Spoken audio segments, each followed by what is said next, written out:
helping po OFW couple, gusto pong ipasalo ang kanilang unit sa Pagsibol Village Phase 3 po, Bulacan. Ito mismo yung unit, corner lot po ito. Malaki po ang lot area, may susi, hindi pa natirahan.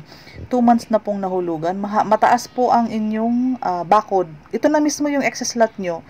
Ang 76 square meters po ang excess lot po ninyo. And ang kaharap nyo po is kalsada, dead end po ito, diretso lang. Wala pong dadaan sa bahay nyo, kayo lang. Ito po ay phase 3, October 12 po, September and October, bayad na ni owner. Ngayon, 10,000 po ang monthly kasi po may excess lot ito. Ang regular natin is 54 square meters. Ang corner po natin na walang katabi na halos, walang katalikuran is 76. So, mabilis lang po itong maibenta kasi malaki ang talagang lot area.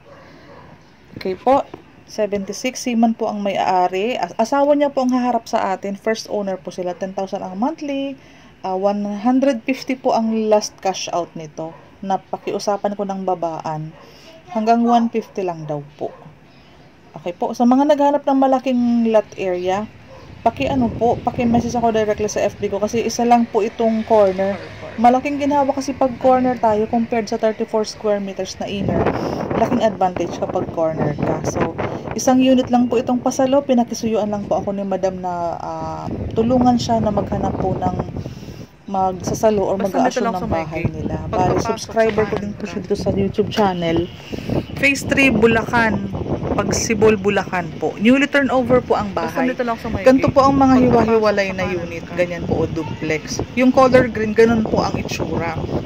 Para pareho naman ang labas. Pati po ang loob is para pareho lang din naman po ang deliverable. Kasi para pareho lang po talaga yan. Kulay green po yung sa inyo. Ano po, may excess lot kayo. Hindi